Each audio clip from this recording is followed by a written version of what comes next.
Welcome to a very special week on the Wine Show at Home. We're going to be here for 3 days this week because this week is Chablis Week.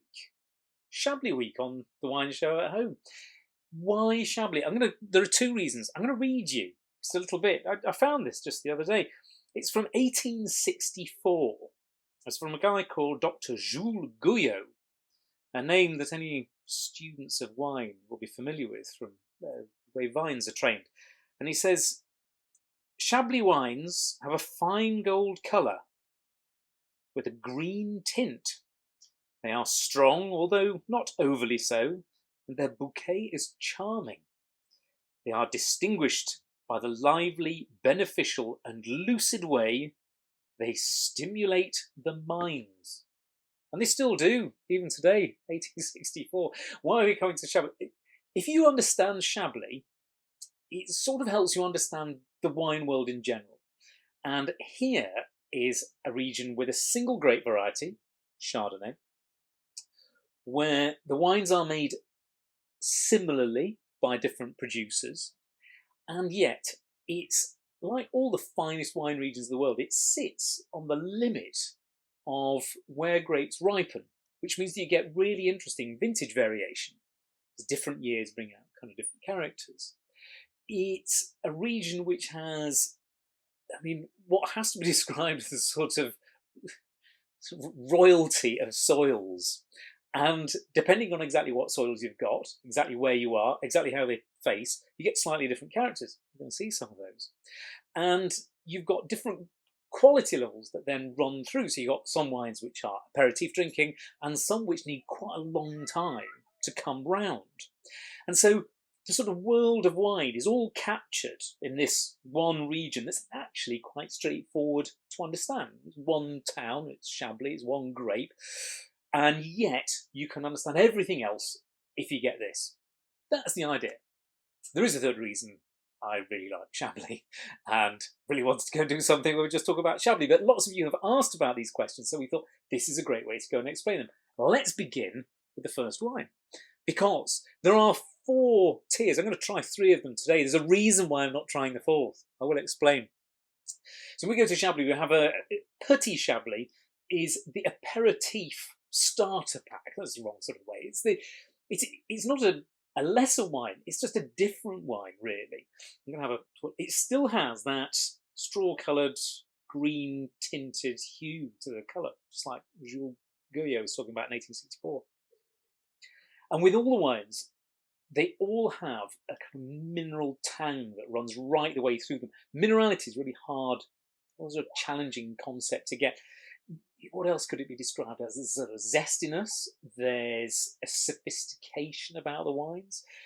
There's a freshness. There's a kind of direction.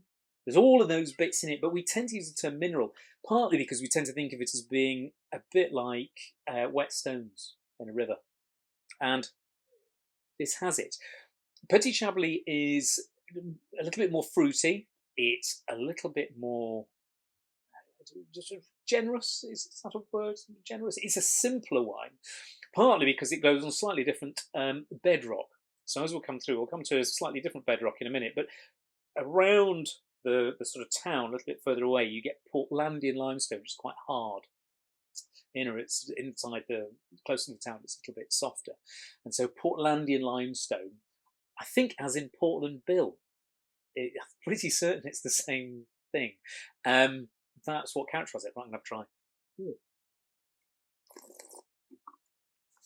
Oh, lovely. This is perfect. Drink it outside, particularly in the summer.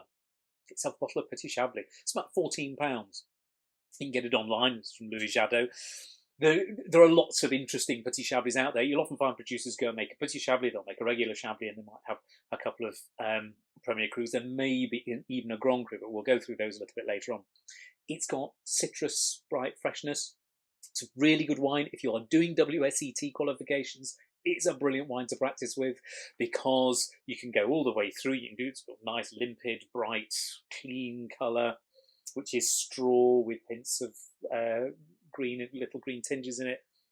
Citrus nose. It does have a kind of tang. Sometimes you start to get things like white pepper, white flowers that come through. those become a bit more diverse as we go through the range. And you have a taste.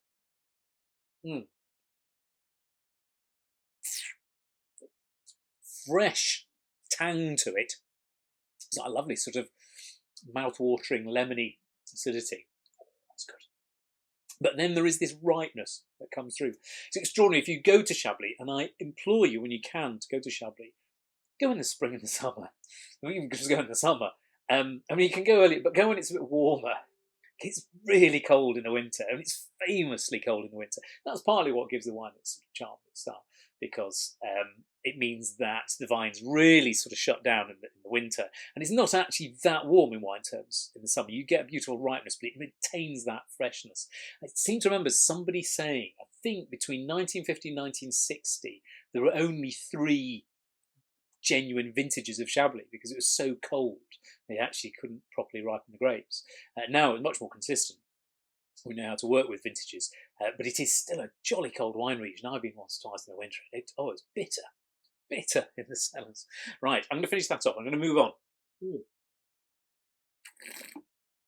Now, where is Chablis? It's in the region of Bourgogne. So it's in Bourgogne. So you've got Côte d'Or, which is further south. It's en route going towards kind of Champagne, but it's still much further south. But it's part of the sort of Bourgogne region. You've got Mâconnais further south, and Beaujolais, and sort of Côte d'Or. This is distinctive in that it only makes wine from Chardonnay. It only makes one colour of wine because it's white, and it makes it in different styles. Now, they're quite straightforward. So we have Petit Chablis, which is a series of little areas, broadly sort of ringing the town. We're now going to go to regular Chablis. This is by a friend of mine, actually, a guy called Sebastian Damt. Lovely man. Hello, Sebastian, if you're watching. I first met him visiting the region. And so we were travelling around, visiting lots of different producers. He's got a beautiful house. His family, like a lot of families, it's one of those regions where it's filled with people who've been there for generations. And both his parents both were themselves from great winemaking families, and when they married, they burrowed a tunnel between their 2 family cellars to sort of signify the union. It's rather nice. Let's have a go at this. Now, he's part of a younger generation of wine producers who are coming through, but what he's really famous for, and a lot of these people are coming through, is there's an ethereal elegance and sophistication about Chablis. It's kind of hard because I can't sit and describe it to you in fruit words. It's not like saying, well, it tastes of X, Y, and Z. It's kind of how you feel about it. And that's one of those things that's, I suppose, most appealing about Chablis. But it's also quite hard to get a grasp of, because I'm not describing it saying, well, it tastes like that thing, and that thing, like a fruit bowl. I'm saying it kind of tastes like that thing feels, and that thing feels, and the emotion you get out of such and such a thing. But that's the magic of wine. That's why we love it so much. Now, what really marks out Chablis is this thing about the soil. So it's Kimmeridgian marl, and marl is where you mix clay and limestone. And Kimmeridge is a town in Dorset. So a lot of it's named after the sort of geological soils and periods, and named after places in southern England where they were first discovered. And the soil is a similar chalk, and it's particularly made up. When you go to Chablis, you can't get away from this, from a thing called Exogyra virgula. You can't really see them, they're quite small. They're sort of tiny prehistoric oyster. I think it's about 150 years ago.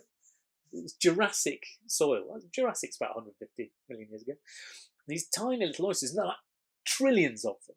And they're all being compacted, and they're really limey. So it creates this very sort of limestone, limey, chalky soil. But quite often people go and they use them as a symbol. And Exogyra virgula, well, virgule is a comma, I think, in French, isn't it? It's because it's a comma-shaped little fossil. You see them all over the place. You also find other bits, like ammonites, very often in the soil. Those sort of spirally things, rather beautiful. And so often people will find these fossils and get them out. Well, I do love Chablis. It's one of those wines that kind of got me into wine in the first place, actually. I was hooked on wine with Chablis. Now, when you start to get into Chablis as opposed to Petit Chablis, it's a much more food-friendly wines. They're bigger and richer. There's a keener, still rather ethereal, sophisticated sort of freshness to them. There's this extraordinary tang a line that runs through. They are really good seafood wines. It's just, they are amazingly good seafood wines. And I know there's that thing, what grows together, goes together. How this is a long way from the sea, doesn't make any difference. They are really, really good seafood wines. Brilliant with shellfish, oysters, that kind of stuff. It's really nice with kind of generally grilled fish. As you progress up through, you can take more robust flavours. Actually, Chablis itself, and a piece of very nice, elegantly grilled fish is to die for. Keep it nice and simple. Maybe a little bit of samphire on the side. Now, I'll just tell you a little bit about this. So this is around £20. That's sort of what you pay for a good bottle of Chablis, about £20. Oh, it's really good. And what you'll find is that at this level, different wines tend not to reflect, coming from different places, because they're all just from Chablis, but they'll tend to reflect slightly different ways that winemakers work. So some winemakers might do everything in stainless steel, keep that steely freshness. Some might use barrels, and that gives them a bit of a softness. Some people ferment for a bit longer, some people ferment a little bit warmer, some a bit cooler, all of those variations. So it tends to be, you find a producer you really, really like, you kind of stick with those wines. You just enjoy this. But also, because they're tending to harvest from around the region, it irons out the subtle changes that happen in different parts of Chablis. And we've got something over here. Now, let's have a swirl. So this is Chablis Premier Cru Forêt by a producer called Moronode. And I knew the late Stéphane Moronode. I visited him the same time I was travelling there. And it's his wife now who looks after the estate. Great winemaker. So, what are Premier Crus? So as we've got this out of these bits and pieces of stuff, Petit Chablis, nice aperitif drinking. Then we have Chablis itself. And then there are individual sites, usually with a sort of southern, southwesterly sort of aspect. So they are the slopes. And if you can imagine, if there are the slopes and you've got the sort of curvature of the earth, it means that they're slightly more to 90 degrees with the sun, so they capture more sunlight and have more intensity. But also they have more expression of exactly where they come from. So some of them, like Côte de Leches, these guys are in, that has a beautiful, light, fresh, I often find a sort of honeysuckle character to them, but still with a real precision. It's others which are very steely.